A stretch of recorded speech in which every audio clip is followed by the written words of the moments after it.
Salam hangat, sahabat multimedia. Selamat datang di Multimedia Channel, dan kali ini kita akan mempersembahkan momen indah seputar sirah junjungan kita, Nabi Muhammad. Jangan lewatkan kesempatan untuk mengekspresikan kecintaanmu dengan memberikan like, komentar, dan tentu saja, jangan lupa subscribe agar kita selalu bersama dalam perjalanan multimedia yang penuh makna. Mari kita mulai. Rasulullah penghulu para rasul telah dilahirkan di Syuaib Bani Hashim di Makkah pada pagi hari Isnin 9 hari bulan Rabiul Awal di permulaan tahun Gajah, dan tahun ke-40 dalam pemerintahan Raja Kisra Anushirwan bersamaan 20 atau 22 April tahun 571 Masehi mengikut perkiraan ulama agung Muhammad Sulaiman Al-Mansurpuri dan pentahkik Falak Mahmud Basya. Ibn Sa'ad meriwayatkan bahwa ibu Rasulullah menceritakan, ketika ku melahirkannya, satu cahaya telah keluar dari farajku, menerangi mahligai-mahligai di negeri Syam. Periwayatannya hampir sama dengan apa yang diriwayatkan oleh Al-Irbad bin Sariyah. Beberapa irhasat, petanda-petanda, kebangkitan seorang rasul telah berlaku beberapa ketika, sebelum kelahiran Rasulullah, di antaranya runtuhan 14 anjung Dewan Kisra Parsi, terpadamnya api yang disembah penganut agama Majusi, robohnya gereja-gereja di sekitar Tasik Sawah yang sebelum ini penuh sesak dengan para pengunjung. Setelah Baginda dilahirkan, ibunya Aminah segera memberitahu kepada datuk Baginda Abdul Muthalib mengenai perhabaran yang baik itu. Dengan itu Abdul Muthalib terus mengambil dan membawa Baginda ke dalam Ka'bah untuk berdoa dan bersyukur kepada Allah. Beliau telah memilih nama Muhammad sebagai nama kepada cucunya. Nama itu tidak pernah dinamakan kepada sesiapapun oleh bangsa Arab sebelum ini. Nabi Muhammad telah berkhatan ketika berada di dalam kandungan ibunya. Penyusuannya yang pertama selepas ibunya, ialah daripada Tuwaibah hamba Abu Lahab bersama anaknya bernama Masruh. Dengan itu beliau menjadi saudara sepenyusuan dengan mengikut resam bangsa Arab Hadar, Bandar, bahwa usaha memperolehi penyusu-penyusu untuk anak-anak mereka dari pendalaman, sebagai usaha mencegah dari penyakit-penyakit yang terdapat di bandar. Di samping menguatkan pembinaan jasad anak-anak, mengemaskan otot-otot, bahkan ianya juga sebagai cara untuk membantu lisan bahasa Arab. Dengan bahasa yang baik sejak dalam buayan, untuk itu Abdul Muthalib telah berusaha mencari penyusu-penyusu untuk Rasulullah. Dengan itu beliau menyerahkan cucunya kepada Bani Sa'id bin Bakar, yaitu Halimah binti Abi Zuaib. Suaminya dikenali sebagai Al-Harith bin Abdul Al-Kira bergelar Abu Kabsyah dari kabilah yang sama. Adapun saudaranya yang sepenyusuan di Bani Sa'id adalah Abdullah bin Al-Harith, Anisah binti Al-Harith, Huzafah atau Jazimah binti Al-Harith, dialah yang mengasuh Rasulullah, dan Abu Sufyan ibn Al-Harith bin Abdul Muthalib, bapak saudara Rasulullah Hamzah bin Abdul Muthalib pun pernah menyusu di Bani Sa'id bin Bakar. Maka Hamzah menjadi saudara sepenyusuan dengan Rasulullah dari dua orang ibu, Tuwaibah dan Halimah Al-Sadiyah, karena ibu susuan Hamzah di suatu hari telah memberi susuannya kepada Rasulullah.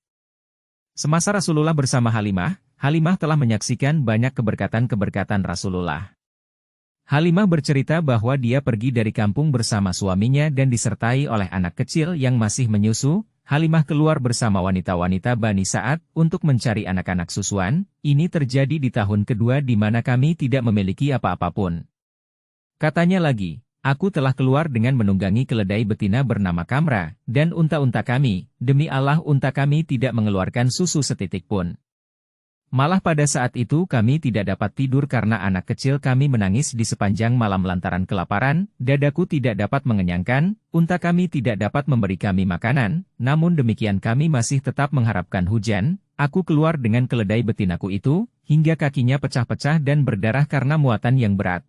Semua yang bermusafir itu terasa lelah, lemah dan kekurusan, akhirnya sampai juga kami di kota Makkah mencari anak-anak susuan.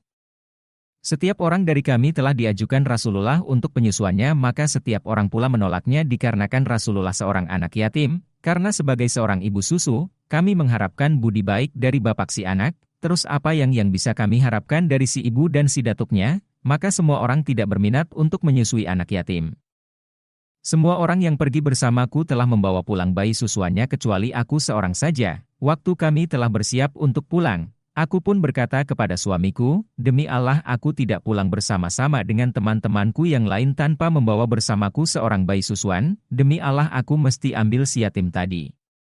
Suamiku menjawab, silahkan, semoga Allah akan memberikan kita keberkatan karenanya. Aku mengambil si yatim itu yang mendesakku mengambilnya, karena tidak ada yang lain untuk kuambil. Kisah Halimah. Setelah aku menggendong Rasulullah, terasa dadaku dipenuhi susu, maka si yatim pun meminumnya hingga puas. Saudaranya pun juga meminumnya hingga puas dan tertidur. Sebelum ini kami tidak pernah tidur bersamanya. Kemudian suamiku pergi ke unta kami, dan didapati uncang susunya penuh dengan susu. Beliau memerahnya lalu diminumnya dan diberi kepada yang lain-lain hingga kami semua puas dan kenyang. Malam itu kami dapat tidur dengan nyenyak. Suamiku bercerita ketika kami bangun di pagi hari, demi Allah, wahai Halimah, sebenarnya tiupan keberkatan mulai menghembus nafasnya. Halimah menjawab, demi Allah, sesungguhnya aku berharap demikian. Ceritanya dilanjutkan, setelah itu, kami pun bergerak keluar dari daerah Makkah. Aku menunggangi keledai betinaku, dan di atasnya aku membawa Rasulullah. Demi Allah, binatang tungganganku berjalan seolah tidak dapat disaingi oleh keledai-keledai mereka yang lain. Teman-temanku yang lain pun tertanya-tanya dan berkata, wahai putri Abu Zuaib, mengapa kamu ini? Perlambatlah sedikit, bukankah tungganganmu itu yang naik ke sini duluan? Jawabku kepada mereka, demi Allah, benar. Mereka berkata, demi Allah, ia memiliki keistimewaan. Halimah bercerita, setelah itu kami semua sampai ke kampung kami di Bani Sade. Aku tidak pernah melihat sebuah bumi yang paling kontang dari bumi Bani Sade. Namun setelah kami pulang dari mengambil bayi susuan kami itu nampaknya kambing-kambing kami syarat perut kekenyangan, uncang susu dipenuh susu, kami memerahnya dan meminumnya.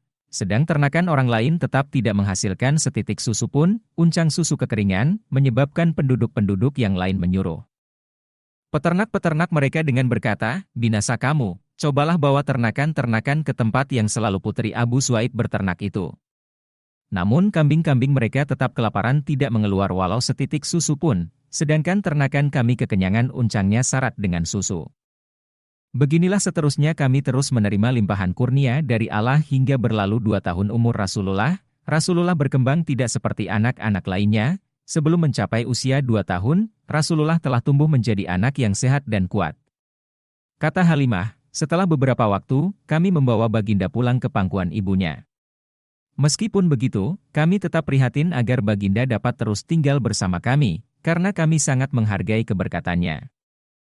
Oleh karena itu, kami dengan rendah hati menyampaikan harapan ini kepada ibunya, dan aku berkata kepadanya, jika Puan membenarkan, biarkanlah anakku ini tetap tinggal bersamaku hingga ia tumbuh menjadi tampan. Aku khawatir wabah-wabah di Makkah akan mengancamnya nanti, katanya lagi. Kami terus merayu-rayu hingga akhirnya ibunya setuju untuk membiarkan anaknya pulang bersama kami. Demikianlah, Rasulullah kembali tinggal di pangkuan Bani Sa'ed. Hingga suatu hari, ketika baginda berusia sekitar 4 atau 5 tahun, terjadi peristiwa pembedahan dada yang menakjubkan. Imam Muslim meriwayatkan sebuah hadis dari Anas radhiyallahu anh, di mana Rasulullah sedang bermain-main dengan anak-anak lain ketika malaikat Jibril mendatanginya. Jibril memegang baginda, merebahkannya, lalu membuka dadanya. Sebuah belahan dibuat di dadanya, dan dari dalamnya dikeluarkan segumpal darah. Jibril berkata, inilah bagian tempat syaitan bersarang. Setelah itu, hati baginda dicuci dalam sebuah talam emas dengan air zam-zam. Badannya disembuhkan dan Rasulullah dibawa kembali ke tempat anak-anak tersebut. Sementara itu, anak-anak lain berlarian pergi untuk menemui ibu mereka, Halimah, dan menceritakan bahwa Muhammad telah dibunuh.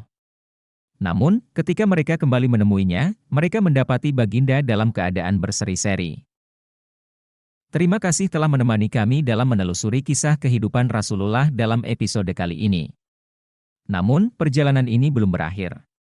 Kami akan melanjutkan eksplorasi kisah luar biasa Rasulullah dalam episode berikutnya. Sampai jumpa di episode berikutnya, sahabat multimedia. Mari terus belajar dan mengambil hikmah dari setiap kisah yang kami bagikan. Terima kasih atas partisipasi dan dukungan Anda.